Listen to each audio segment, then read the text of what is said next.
Welcome to TechStrong TV. I'm Lisa Martin, live from the show floor at RSAC. This is our 10th year covering RSAC from TechStrong. We're going to have some great conversations all week, so stick around with us. Alan Schimmel will be here, Mitch Ashley, some other great folks. I'm joined by my first guest of the day, Itzik Alvas, the CEO and co-founder of Entro Security. Itzik, it's great to have you on TechStrong. Yeah, thanks for having me. The launch was about 2.5 years or so ago. I saw recognition from NASDAQ. That's exciting. Give us a picture of what you saw gap-wise. You mentioned before we went live that you were a cyber practitioner for a long time. What gaps in the market did you see and go, we can solve this?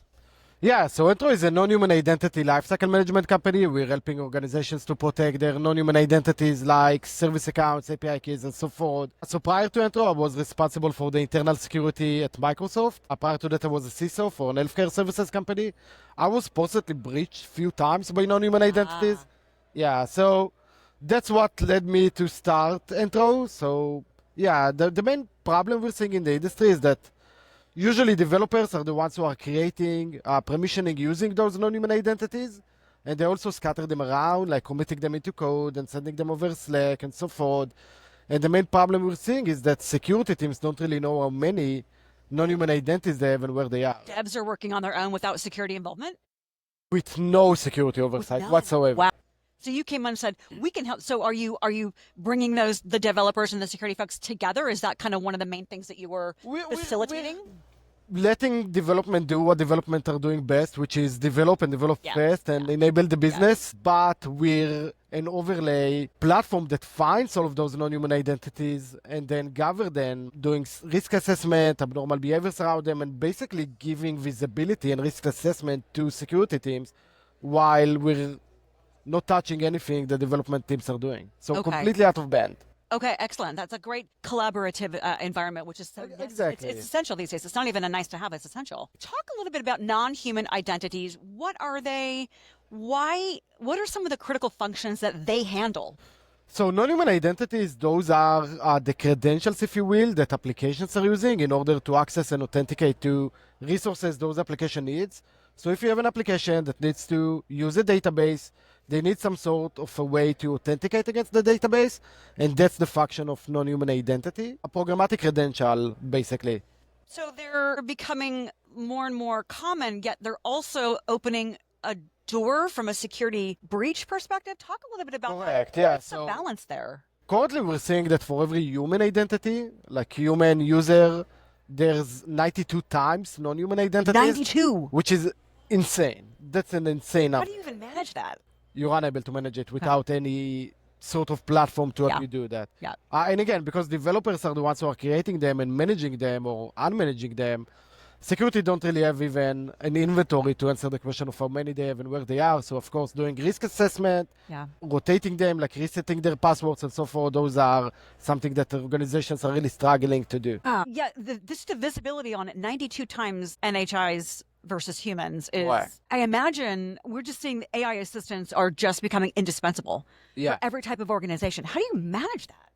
So it's the same problem. AI, it's another application that needs to access resources within your organization, and they are using non-human identities in order to authenticate against the resources within the organization. So that's only increasing the current problem of non-human identities. Is it time organizations start treating these assistants like employees? I believe so. I believe that in the near future, we will start seeing those non-human identities being used by AI agent, creating more non-human identities and starting to do stuff within the organization on their own. And they will be kind of an employee. Yeah, I believe so. So the challenge is there from a manageability perspective for security teams to get their handle on all of these non-human identities, get the developers really focused on developing code, but also managing this growing, probably exponentially growing opportunity/challenge. How does Entro come into the picture and eliminate those challenges for organizations? So again, the main problem is they don't have any visibility or risk assessment around them. So what Entro is doing, we're able to find all of them and basically automate, secure their lifecycle. We're treating them as if they are human identities, like you're onboarding human and offboarding human. We're doing the same for non-human identities. So we're finding all of them, giving you an inventory, so you will be able to answer the question of how many non-human identities you have and where they are. We're then enriching them to a point you know which applications are using what non-human identities to access what resources and other vital data around them, like human ownership and so forth, permissions. And once you have the inventory and the classification, the map of what they are being used for, now you can do risk assessment. Okay. Now you can answer questions like, do I have non-human identities with more permissions than needed? Are they not in a secure location? And so forth. And then we're doing abnormal behaviors, which means, let's say someone from North Korea is using your non-human identity to access your environment. That will be probably an abnormal behavior. Risky. Little risky and Yeah. something you would like Yeah. to prevent. We're going to prevent it for you. We're going to move them to a secure location. And basically, once they are no longer in use, we're going to offboard them for you. Is it also part of shutting some of them down if they are insecure or also not really serving the right purpose for the business? Yes. So usually when we're entering an environment, when we're starting to onboard Entro, we're seeing that about 40% out of all non-human identities are no longer in use. They are enabled, 40%. Wow. Are enabled, someone can use them, but no one is using them anymore, idle, stale. And yeah, that means that we're disabling all of them, deleting them, and basically decreasing the attack surface by 40%. Wow. That's Yeah. a big number. Almost That's a big half number, and that are during like not- the fourth week. necessary, an opening exposure to risks for organization. What problem do companies come to you with? I imagine they don't know what they don't know. Exactly. So what's the customer conversation like when you're talking with a prospect? They say, Itzik, we've got a problem, but we don't even know what it is. Like is aware. Everybody are aware about the problem. They know developers are creating permissions and non-human identities to access databases and storage accounts and other resources. They know it's being done within the organization, and they would like a way in order to control what Control it. Right. control, govern what those developers are doing.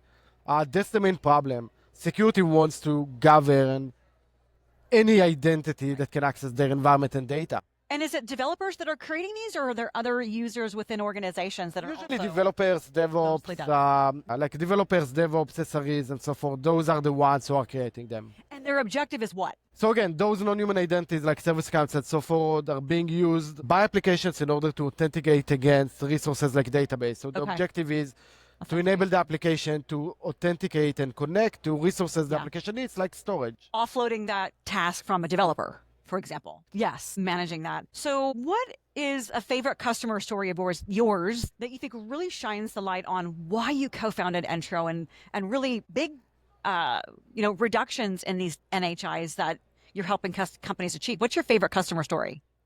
Yeah, so actually just like I think 1 month ago, a DevOps left an organization. He left the organization and he downloaded all of those service accounts, all of those non-human identities. Whoa. And that was picked up by Entro, by our abnormal behaviors. So we helped them to find everything he downloaded, all of the credentials, all of the non-human identities, rotate them, like replace their credentials and so forth.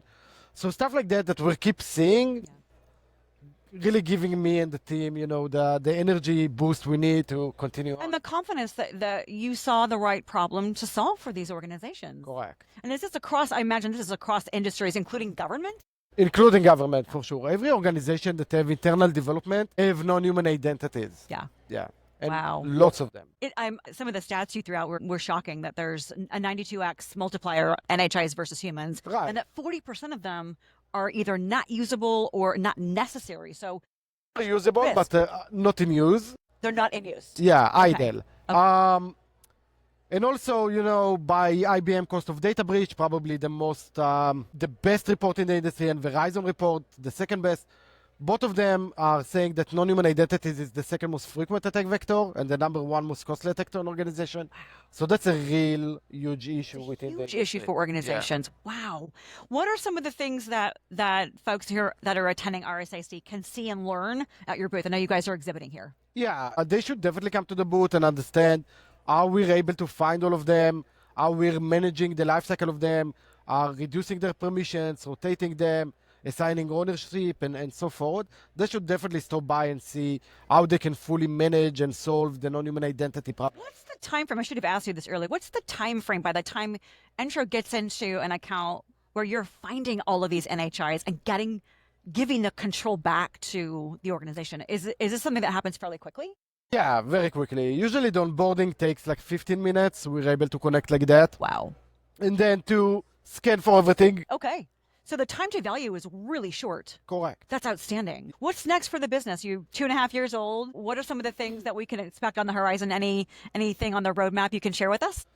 Yeah, we'll continue to grow. We're gonna keep creating and doing lots of partnerships. So we're already partners with Wiz, we're partners with other great companies. So we're gonna continue to expand what we're able to do and who we can work with. And hopefully we'll keep leading the market. That's awesome. Itzik, thank you so much for joining me on TechStrong TV, talking about non-human identities, the challenges there, but the opportunities that Entro is delivering to your clients across industries. We appreciate your insights. Yeah, Thank thanks you. for having me. All right. For Itzik, Alvas, I'm Lisa Martin. You're watching TechStrong TV live from RSAC. Stick around. We have a full day of coverage today, tomorrow, and Thursday. We'll be right back with our next guest.